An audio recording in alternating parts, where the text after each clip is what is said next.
June 18 നടക്കുന്ന തെരഞ്ഞെടുപ്പിനായുള്ള വിജ്ഞാപനം പുറപ്പെടുവിച്ചു. ജൂൺ 8 പത്രിക സമർപ്പിക്കാനുള്ള അവസാന തീയതി.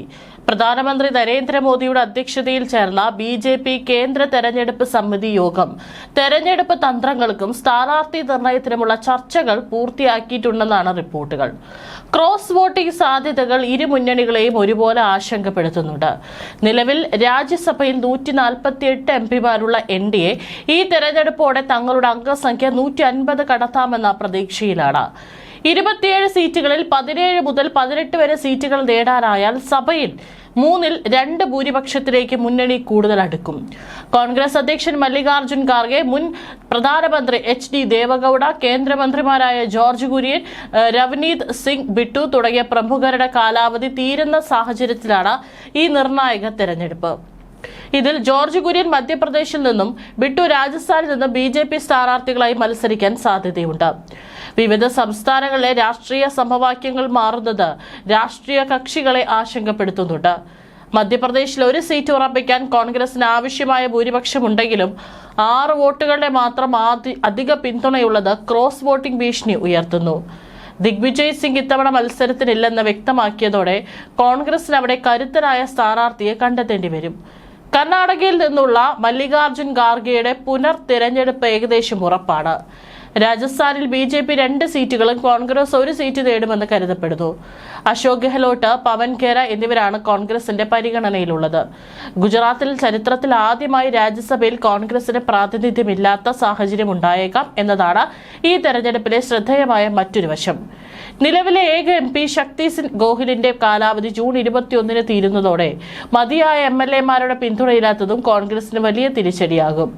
ജാർഖണ്ഡിൽ ഭരണകക്ഷിയായ ജെ.എം.എം. പിന്തുണയോടെ 1 സീറ്റ് നേടാമെന്നാണ് കോൺഗ്രസിന്റെ പ്രതീക്ഷ.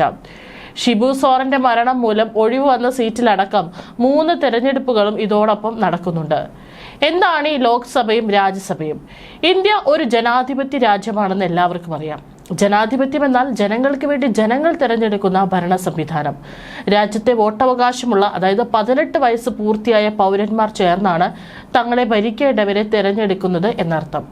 ഇങ്ങനെ തിരഞ്ഞെടുക്കുന്ന ജനപ്രതിനിധികളുടെ പ്രധാന ജോലിയാണ് നിയമനിർമ്മാണം. ജനങ്ങളുടെ പ്രതിനിധികൾ തയ്യാറാക്കുന്ന നിയമങ്ങൾ നടപ്പിലാക്കലാണ് ഉദ്യോഗസ്ഥരുടെയും പോലീസിന്റെയും കോടതികളുടെയും എല്ലാം ജോലി. അപ്പോൾ ജനാധിപത്യത്തിൽ ജനങ്ങളുടെ വില മനസ്സിലായില്ലേ? കേന്ദ്രത്തിൽ പാർലമെന്റും സംസ്ഥാനങ്ങളിൽ നിയമസഭകളുമാണ് നിയമനിർമ്മാണ സഭകൾ.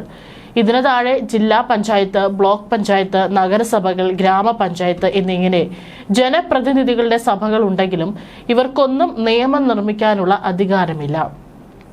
പ്രാദേശിക തലത്തിലുള്ള വികസന പ്രവർത്തനങ്ങളും നികുതി പിരിവുമെല്ലാമാണ് ഇവരുടെ പ്രധാന ചുമതലകൾ. പാർലമെന്റിനെ ഭരണഘടന ഭേദഗതി ചെയ്യാനും രാഷ്ട്രപതിയെയും സുപ്രീം കോടതി, ഹൈക്കോടതി ജഡ്ജിമാരെയും പുറത്താക്കാനും വരെ അധികാരമുണ്ട്. രാജ്യഭരണത്തിന് മേൽനോട്ടം വഹിക്കുക, ബജറ്റ് പാസാക്കുക, ജനങ്ങളുടെ പ്രശ്നങ്ങളും പരാതികളും വികസന പദ്ധതികളും അന്താരാഷ്ട്ര ബന്ധങ്ങളും ദേശീയ നയങ്ങളും എല്ലാം ചർച്ച ചെയ്യുക തുടങ്ങിയവയും പാർലമെന്റിന്റെ ചുമതലകളാണ്. ഹിന്ദിയിൽ ലോക് എന്നാൽ ജനം, അപ്പോൾ ലോക്സഭ എന്നാൽ ജനസഭ. ഇതിലെ അംഗങ്ങളെ പ്രായപൂർത്തി വോട്ടവകാശത്തിന്റെ അടിസ്ഥാനത്തിൽ ജനങ്ങൾ നേരിട്ടാണ് തിരഞ്ഞെടുക്കുന്നത്. ഭരണഘടന അനുസരിച്ച് ലോക്സഭയിലെ പരമാവധി അംഗസംഖ്യ 552 ആണ്. 530 അംഗങ്ങൾ വിവിധ സംസ്ഥാനങ്ങളിൽ നിന്നും 20 പേർ കേന്ദ്രഭരണ പ്രദേശങ്ങളിൽ നിന്നും ജയിച്ചെത്തുന്നു. ആംഗ്ലോ ഇന്ത്യക്കാർക്ക് സഭയിൽ മതിയായ പ്രാതിനിധ്യമില്ലെന്ന് രാഷ്ട്രപതിക്ക് തോന്നുകയാണെങ്കിൽ 2 സീറ്റിലേക്കും അവരുടെ പ്രതിനിധികളെ രാഷ്ട്രപതിക്ക് നാമനിർദ്ദേശം ചെയ്യാം. പട്ടികജാതി പട്ടികവർഗക്കാർക്ക് സഭയിൽ മതിയായ പ്രാതിനിധ്യം ഉറപ്പുവരുത്താനായി ഏതാനും സീറ്റുകൾ അവർക്കായി സംവരണം ചെയ്തിട്ടുണ്ട്. ആകെ സീറ്റിനെ ജനസംഖ്യ അടിസ്ഥാനത്തിൽ വിവിധ സംസ്ഥാനങ്ങൾ കേന്ദ്രഭരണ പ്രദേശങ്ങൾക്കുമായി വീതിച്ചിരിക്കുന്നു. 18 വയസ്സ് പൂർത്തിയായവർക്ക് ലോക്സഭയിലേക്ക് വോട്ട് ചെയ്യാമെങ്കിലും മത്സരിക്കാൻ 25 തികയണം. ഇന്ത്യൻ പൗരനായിരിക്കണം, മറ്റൊരു യോഗ്യതയും നിർബന്ധമില്ല. രാജ്യത്തെ ഏത് മണ്ഡലത്തിൽ നിന്ന് മത്സരിക്കുകയും ചെയ്യാം. 5 വർഷമാണ് ലോക്സഭയുടെ കാലാവധി. എന്നാൽ അടിയന്തരാവസ്ഥ പ്രാബല്യത്തിലുണ്ടെങ്കിൽ പാർലമെന്റിന് ഇതൊരു സമയം 1 വർഷം എന്ന തോതിൽ നീട്ടിയെടുക്കാം. പ്രധാനമന്ത്രി ശുപാർശ ചെയ്താൽ രാഷ്ട്രപതിക്ക് ലോക്സഭ പിരിച്ചുവിടാം. ലോക്സഭയുടെ അധ്യക്ഷൻ സ്പീക്കറാണ്. അദ്ദേഹത്തിന്റെ അഭാവത്തിൽ ഡെപ്യൂട്ടി സ്പീക്കർ സഭ നിയന്ത്രിക്കും. രാജ്യസഭ എന്നാൽ സംസ്ഥാനങ്ങളുടെ പ്രതിനിധികൾ അടങ്ങുന്ന സഭയാണ്. രാജ്യസഭയിലെ പരമാവധി അംഗസംഖ്യ 250 ആണ്.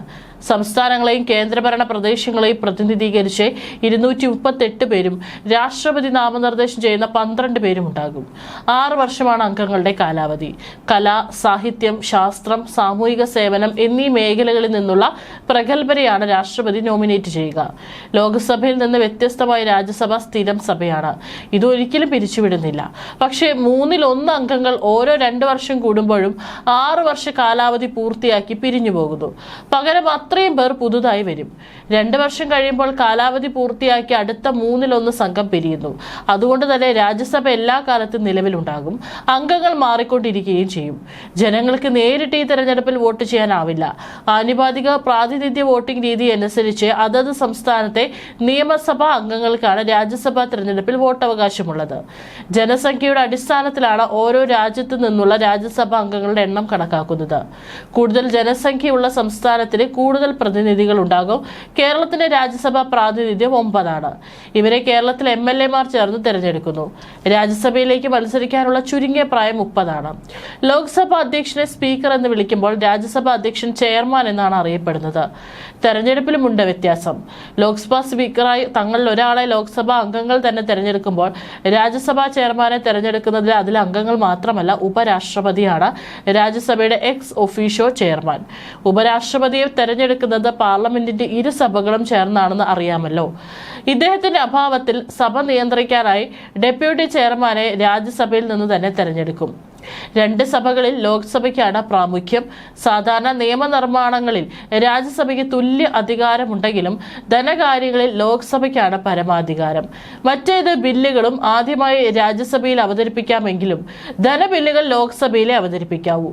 ലോക്സഭ പാസാക്കിയ ധന ഇതര ബില്ലുകളും മറ്റും നിയമമാകണമെങ്കിൽ രാജ്യസഭയുടെ കൂടി അംഗീകാരം ആവശ്യമാണ്.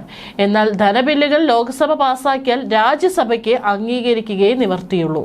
പരമാവധി 14 ദിവസം വെച്ച് താമസിപ്പിക്കാമെന്ന് മാത്രം. ഖജനാവിൽ നിന്ന് പൊതു ആവശ്യത്തിനായി പണമെടുക്കാനാണ് ധനബില്ലുകൾ പാസാക്കുന്നത്. രാജ്യസഭാ അംഗങ്ങൾക്ക് കേന്ദ്ര മന്ത്രിസഭയിൽ ചേരാമെങ്കിലും മന്ത്രിസഭയെ പുറത്താക്കാനായി അവിശ്വാസ പ്രമേയം പാസാക്കാൻ ലോക്സഭയ്ക്ക് മാത്രമേ അധികാരമുള്ളൂ. മന്ത്രിസഭയുടെ കൂട്ടുത്തരവാദിത്വവും ലോക്സഭയോടാണ്. ലോക്സഭയിൽ ഭൂരിപക്ഷമുള്ളിടത്തോളം കാലമേ സർക്കാരിനെ അധികാരത്തിൽ തുടരാനാവൂ.